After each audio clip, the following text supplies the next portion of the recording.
Yo, mic check. 1 2 1 2, mic check. Sting. Hi guys.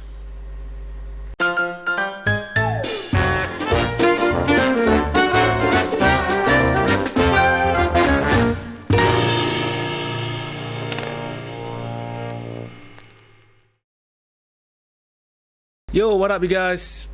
It's your boy Games, Sean on the mic. Assalamualaikum semua. How's everybody doing? Yo, what up Ceras? Ceras represent. So how's everybody doing? Aku harap semua orang okay dan aku harap semua orang stay positif, stay safe, stay healthy, stay.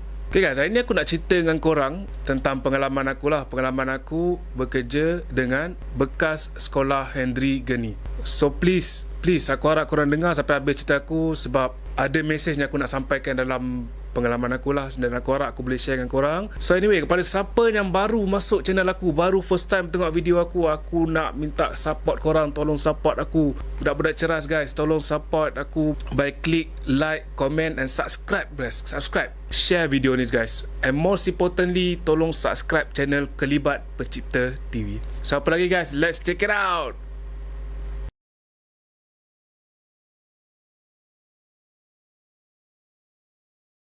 Alright guys, before aku start, aku nak share sikit sejarah sekolah Henry Geni.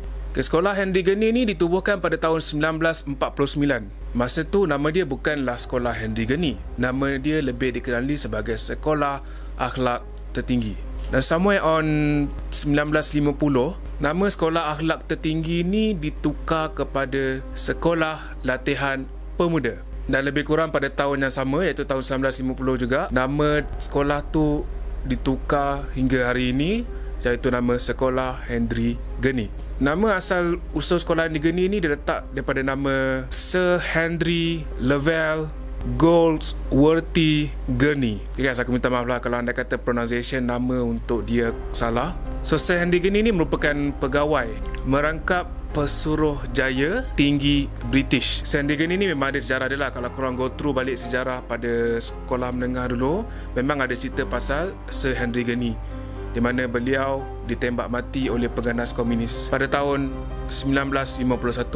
Sekolah Henry Geni ni by the way ada Jabatan Penjara Malaysia. So kebiasaannya bila kita bercerita pasal sekolah Henry Geni ni, the first thing kita akan tahu yang ini sekolah budak jahat. So basically memang daripada kecil, dan aku rasa ramai orang tahu yang sekolah ni memang sekolah yang jahat lah. Aku masih ingat lagi masa dulu ada orang pernah cakap aku, kalau kau masuk sekolah Henry Geni, kau punya future kau memang habis, rosak lah kau dikira sebagai banduan. So apa kat sekolah tu ramai budak-budak jahat. Kalau anda kata macam kau ni yang bukan jenis kaki pukul atau whatever, kau masuk sana memang habis lah kau. Memang kau habis.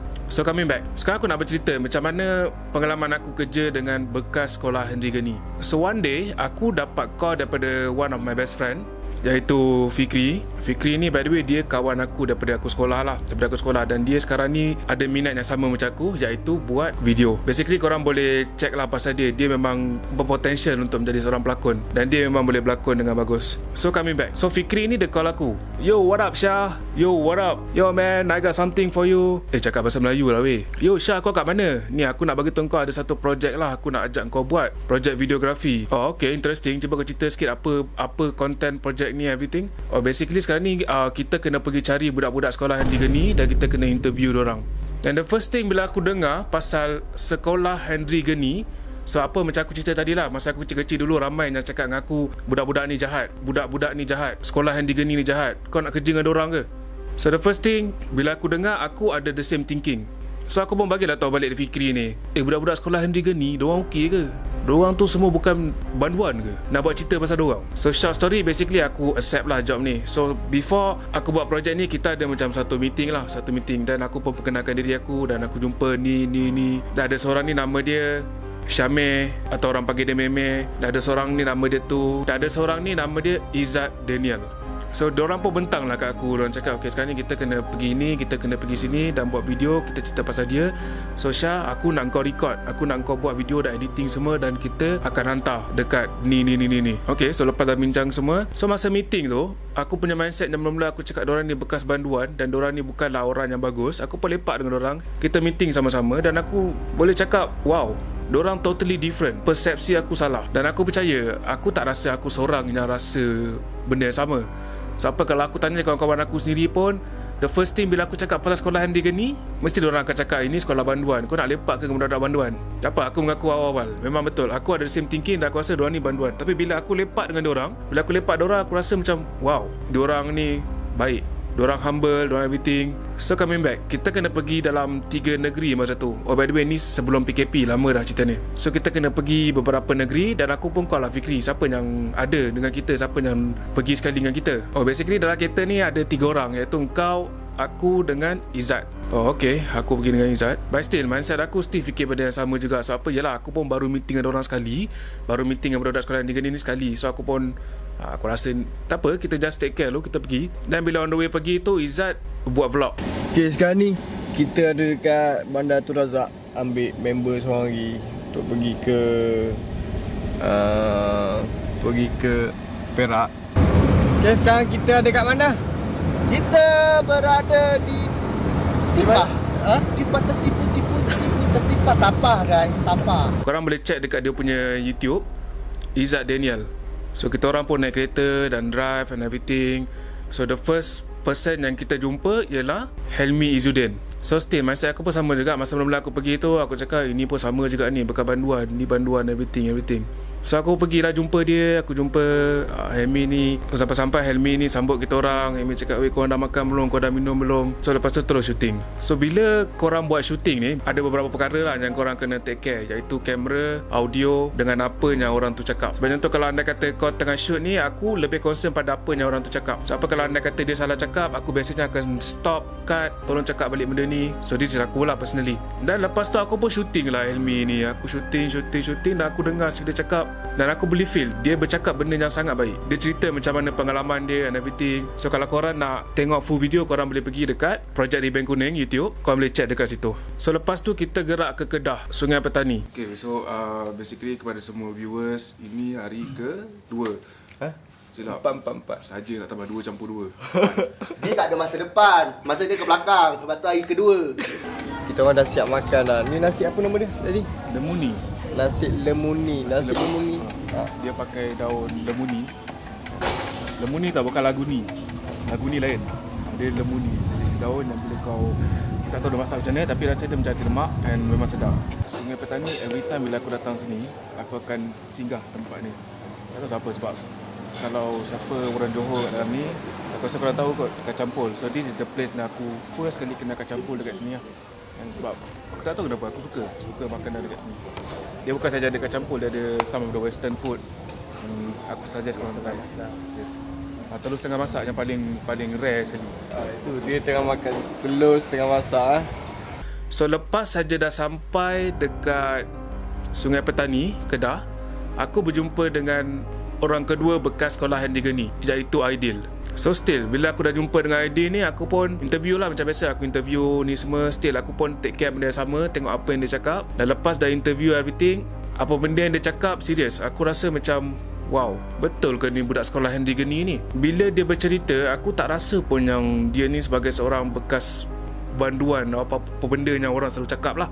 Oh by the way, aku just nak cerita lah, salah seorang dia iaitu Izzat Daniel. So Izzat Daniel ni, dia ni masuk sekolah Henry Geni sebab dia pergi pecah rumah. So on the way balik tu, aku pun sembang lah dengan dia. So aku tanya lah, Izzat, kau masuk sekolah Henry Geni sebab apa? So dia bercerita lah, aku masuk sebab kita orang kantoi, kita orang pergi buat job, pecah satu rumah ni. Lepas tu kita orang lari dekat highway. So bila lari kat highway tu kena tahan polis. Masa tu tak kantoi lagi. Kita orang buat job masa tu ada dalam 3 orang. Aku lupa basically 3 orang atau 4 orang.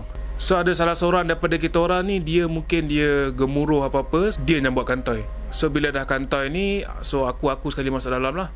Dan aku pun adalah sembang sikit pasal macam mana pengalaman kau kat dalam sekolah Henry Geni.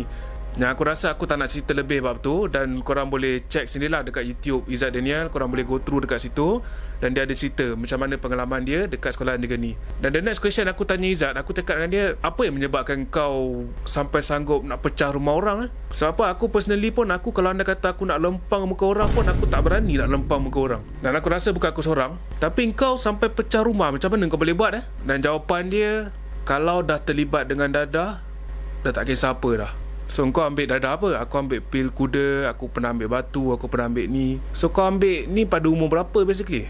Aku start ambil dadah masa umur aku 12 tahun. So bila aku buat kerja ni, aku rasa macam aku tak fikir apa dah. Aku dah tak ada duit, aku nak beli dadah. So apa aku buat? Aku pergi pecah rumah lah dan kantoi.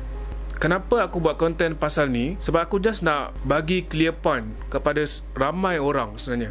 Siapa macam aku pun daripada kecil-kecil dulu pun memang kita diajar kalau kita buat jahat kita akan masuk sekolah handi geni. Macam penjara lah lebih tu. Dan masa tu kau takkan jadi orang, kau akan jadi bekas banduan, orang akan ingat kau sampai bila-bila. Tapi aku lepak dengan orang, aku tak percaya tu. Aku rasa diorang memang baik gila. Aku cakap dengan korang betul-betul, Izzat ni baik gila. And by the way, Izzat ni dia still kawan aku sampai sekarang. And sampai hari ni pun kadang-kadang dia ni aku boleh cakap dia ni seorang yang humble. Memang terlampau humble gila. Kalau anda kata ada benda dia tak tahu pasal making video atau apa-apa, dia akan rendah diri tanya aku sendiri. Dan dia akan mesej aku tanya, Syah ni macam mana, ni macam mana, ni macam mana. But the point is, aku nak cakap dengan korang, sekolah handi geni yang kita diajar daripada kecil ni, yang orang kata sekolah handi geni ni sekolah budak jahat and everything, penilaian aku sendiri, aku tak rasa sekolah ni satu benda yang buruk tau sebenarnya. Masa aku pergi rumah Aidil tadi, aku sempat sembang lah dengan Mak Aidil. So aku bertanya lah dengan Mak Aidil, Makcik, so apa perasaan makcik lah masa Aidil kena tangkap masuk dalam sekolah handi geni ni? Dan apa jawapan Mak Aidil? Mak Aidil cakap, sometimes kita tak boleh nak ajar, tapi orang lain yang kena ajar. So makcik masa mula-mula makcik dapat tahu yang polis datang rumah dan dia kena ambil dan masuk sekolah handi geni, makcik rasa macam bersyukur pun ada. Dan apa yang Mak Aidil ni cakap ni, aku boleh cakap macam aku agree juga sebenarnya tau. Sebab apa?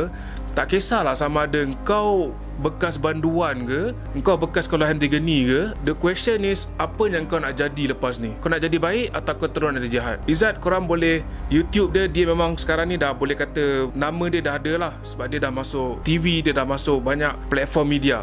Baru ni ada radio panggil dia, ada pernah panggil dia, dan korang boleh tengok sendiri macam mana interview Izzat ni. Sama juga dengan budak sekolah handi geni lain yang aku interview. Macam tu macam Aidil, semua on the way nak masuk askar. Dan aku selalu cakap dengan kawan aku, kau mungkin kenal dia dulu dia macam ni, tapi dia takkan sama yang macam ni. Dulu mungkin dia seorang yang childish, tapi sekarang dia mungkin tak. Korang nilai sendiri. So mindset dalam kepala korang ni kalau boleh korang buang lah. Ini selalu aku cakap dengan kawan-kawan aku lah. Orang mungkin kenal seseorang ni, dia ni dulu kaki sabgam, kaki ambil ganja, kaki rompak, kaki pecah rumah. Alhamdulillah lah, kebanyakan yang aku jumpa yang dulu bekas-bekas ni semua dah jadi memang baik sangat. Dah ada kejaya, dah ada masa depan. Dan aku pun impress. Wow, aku cakap macam dulu kau macam ni, sekarang kau dah okey. Alhamdulillah, aku suka tengok kau sekarang.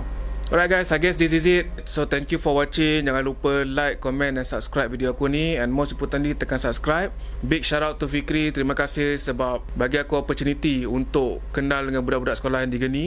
And big shout out to Izzat Daniel. Keep doing apa kau buat. Terus menjadi seseorang yang sentiasa memberi inspirasi kepada semua orang. And still, korang boleh go through YouTube channel Izzat Daniel. Korang boleh go through kat sana. And sebelum aku terlupa, aku just nak bagi tahu korang yang masa aku buat YouTube channel ni, aku ada banyak blocking mind basically. Dan dia salah seorang yang paksa aku untuk jalan, Izzat Daniel ni. Aku pernah tanya Izzat satu soalan, macam mana kalau anda kata aku malas dulu nak buat benda ni. Aku rasa macam, yelah, nak kena record, nak kena edit, nak masuk YouTube, bukan dapat duit pun buat benda ni. Jawapan Izzat pada aku satu je, kalau kau malas, baik kau mati je. Mungkin nampak kasar, tapi itu realiti. So apa kalau anda kata kau malas, kau mesti kau malas nak bangun, kau mesti malas nak pergi kerja, kau mesti malas nak pergi mandi. So better kau mati je. Itu mesej apa yang Izzat cakap aku lah. Benda tu agak kasar, tapi aku look in the different perspective basically. So once again, thank you for watching guys. Aku appreciate sangat. And kita jumpa pada next video guys. Peace.